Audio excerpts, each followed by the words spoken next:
Hi, I'm Mr. Miyagi, and this is Mr. Miyagi's Workshop. Today we're working on the 81 Harley-Davidson Shovelhead, the 80 cubic inch motor. I've pressed in the new bearings on the left-hand side, and now I'm working on the right-hand side bearings. I just installed these, lubricated them, and put them in.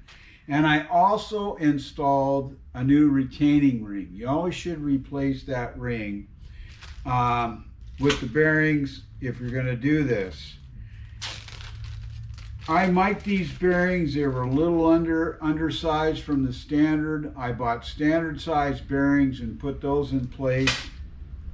And I mic'd the case and honed that just a tad to make sure everything was going to slide together right. But we're pretty much ready to install the right-hand side case, but a couple things I want to do to make sure everything will go right. And now one is, we're going to set this down on the table here a little bit. And I'm going to shoot some, I like to sometimes use this motorcycle oils stabilizer. It's a real thick Lucas product. It's kind of like STP in a way, if you know what STP is. And I like to put it in the bearing area since it's been setting for a little bit.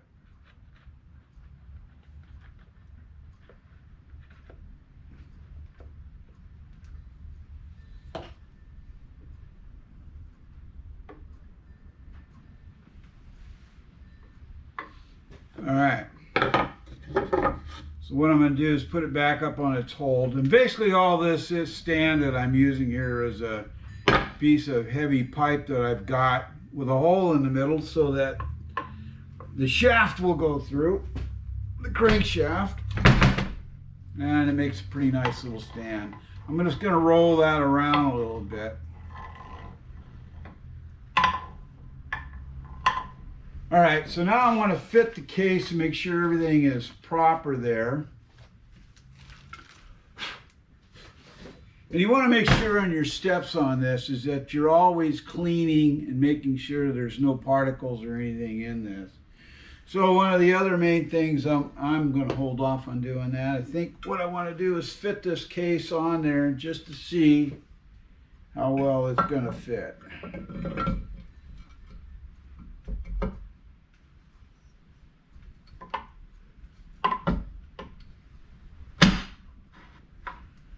And that fits pretty darn good. How are we doing for rolling?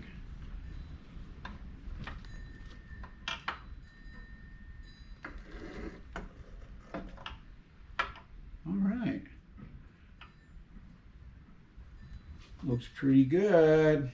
So we'll pull this off. And yeah, there's some other things that you need to do, but we're just kind of doing a generalization on installing this motor.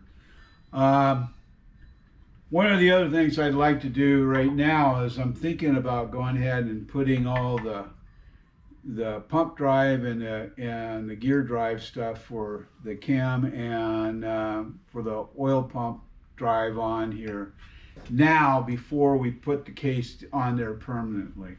So let me get all the parts for that. So one of the things I've found that it's easier to put the pinion oil drive and the cam drive on the shaft before you put the case on. But you got to be careful here. You got a little keyway, this little keyway here. It's got to go in, and it can be difficult. They're tough getting out, but you can get them in there. So what we'll do is we'll tap that in. Make sure it's good and down. And we'll slide the gear on. Now there's a couple ways that these can go. There's a kind of an indent on the back side and then the flush. The flush is up. So you want to make sure that that keyway is down good and tight in there.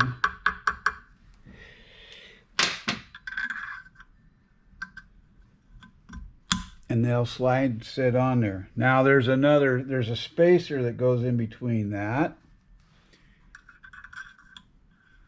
Goes on there. And we have another keeper that goes on, keyway. And that is for the cam drive on the pinion.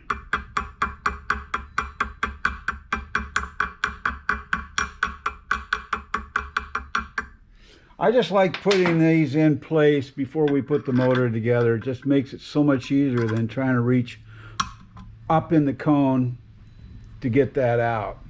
So now you're all set up there. So now what we need to do is we need to put the locker on. Now the locker is a reverse thread. So you go the other way. You go counterclockwise.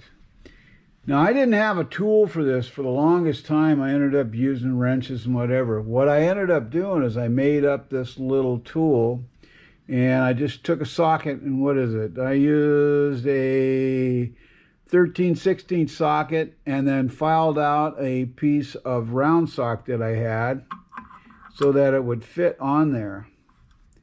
So now we're going to torque this down to between 35 and 45 pounds.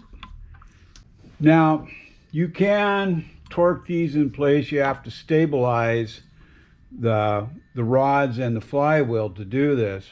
But what I think I'm going to do is I'm going to wait till we get the case together on this side, and then I can put a rod lock on and stop this from turning.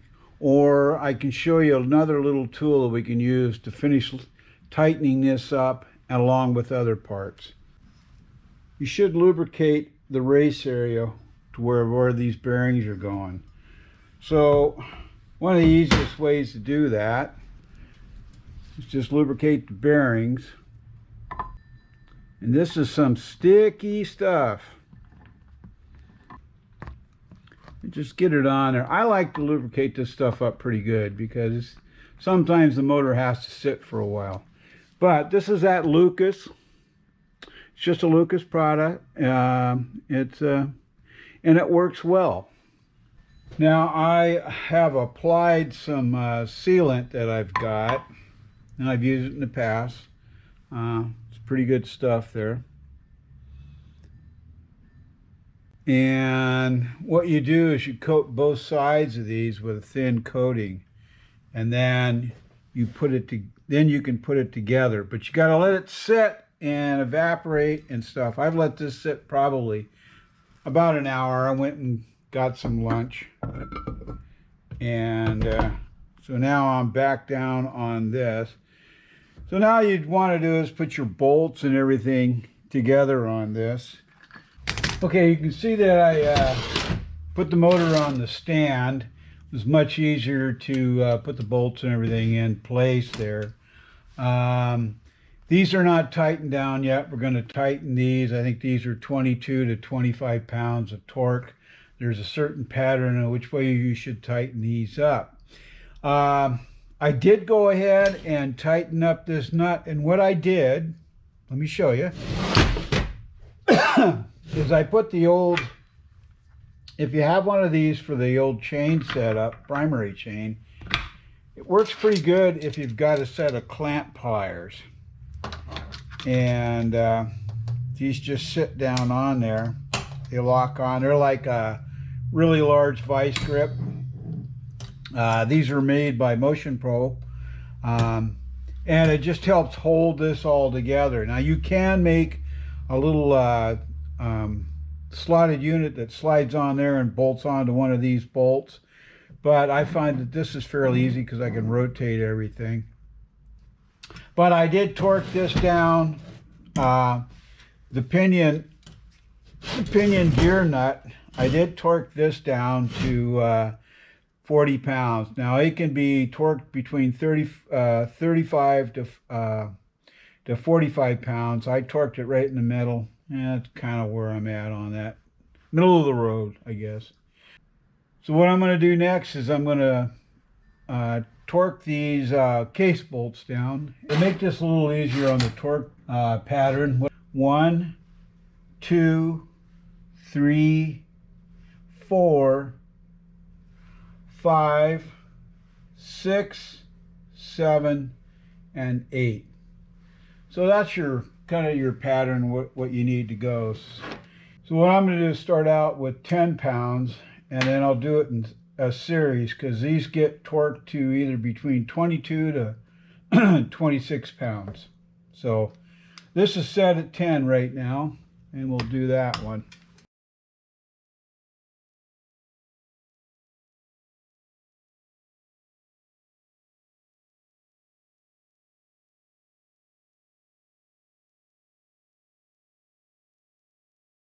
Now that I've gotten that torqued up, I'm going to let it sit for a little bit and let the sealant kind of ooze and let it find itself. Then we'll go back through and we'll do another torque. I like to torque them in 3 stages. So the next stage here, we torqued it at 10. This one, the first stage, we torqued at 10. The next, we'll probably torque around 15 to 18 pounds, and then the final will be right around 24 pounds.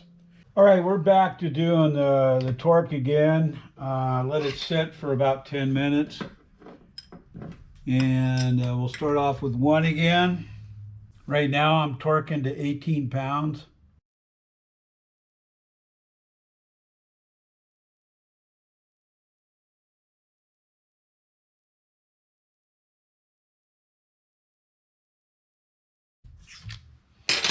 Okay, so we're going to let it set again now for another 10 minutes. All right, we're going to do the final torque. So we'll start with number 1, and we're going to 24 pounds.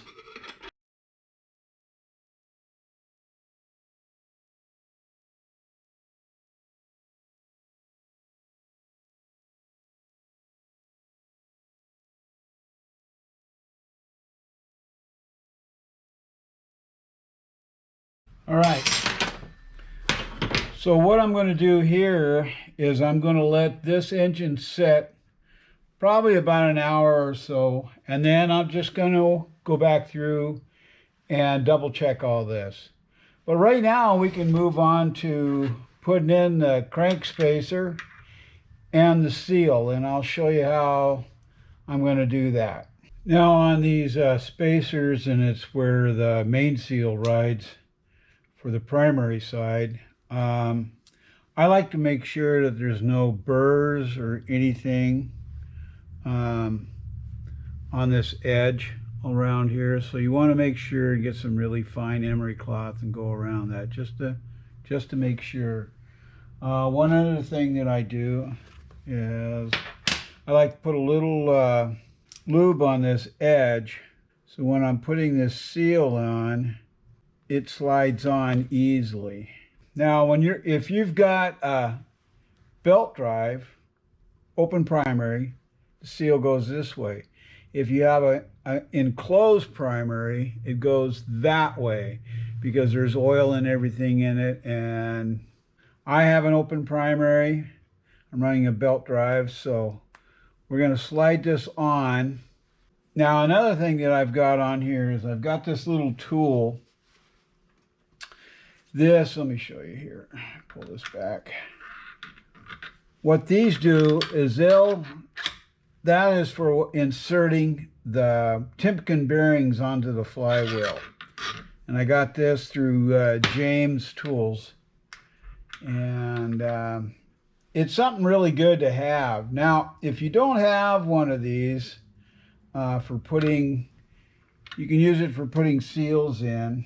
Now what I've done is I've just made a little piece of tubing that is slightly larger on the diameter here,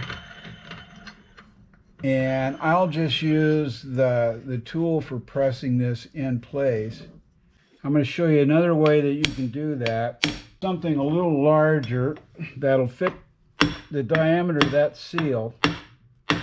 And then you just play with it until you get it to where it is flush. So they actually make a tool for inserting those. I find that, you know, you can use a socket, or you can use the method I was showing you to squeeze it on there. You just have to be careful when you're putting these in, and you want to make sure that they're set in there even. So there we got the seal down on the spacer. It's lubed, and once we get this tightened down, this spacer turns with the front pulley on the primary.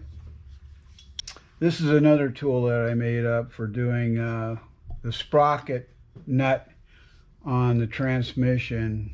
I just cut down I think it's an 1 7/8" socket, cut it in half, and welded in a piece of tubing so that I could get the nuts on the transmission.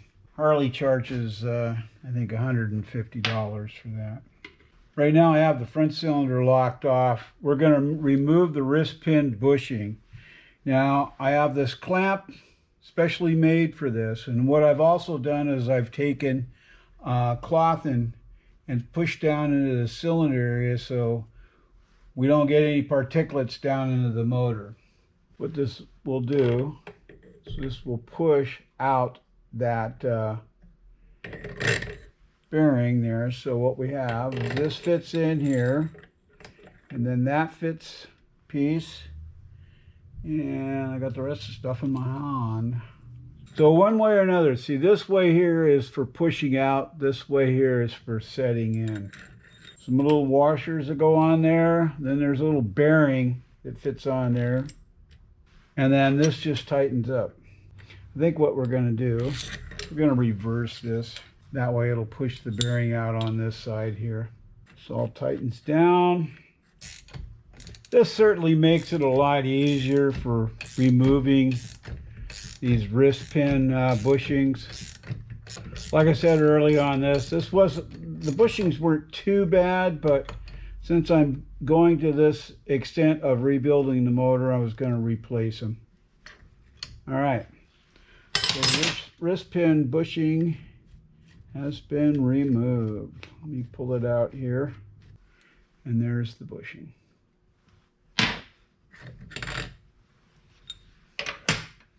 Wasn't too badly worn, but here again, let's put it. So I'm going to go over and get the bushing that goes back in here, and we will put it back in and ream it to fit. Now I have the new wrist pin bushing lined up and ready to go. Let me just show you one here up close. So you want to make sure that you line this oiler up with the top of the rod oiler, so when you're putting it in, and you also want to apply a little lubricant on the bushing so it helps it slide in a little easier. And here again, you just take your time, you don't get in a hurry.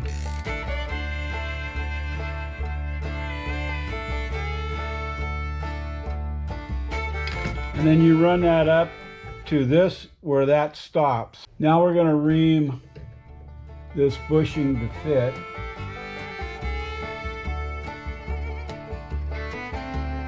You just take your time as you're screwing this through there, reaming out the hole.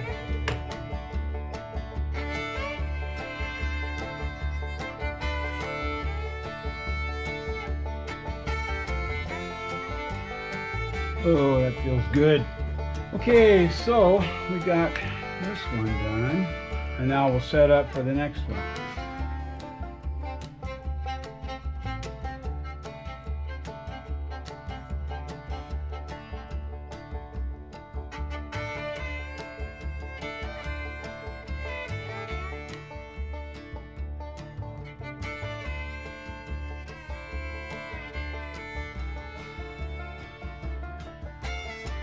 Well, I hope you've liked this episode and you've learned a little bit. Next time, I think what we're going to work on is putting the cam and the components on for the ignition and everything, and the oil pump. So if there's any questions or comments, you can put them in my comment section below or send them to my email at tmiyagi@hotmail.com. If you've liked this episode, please like, share, and subscribe. And don't forget to hit that ringy-dingy button for the next episode coming up. So this is Mr. Miyagi saying be safe out there. Hope to see you on the road. Ciao.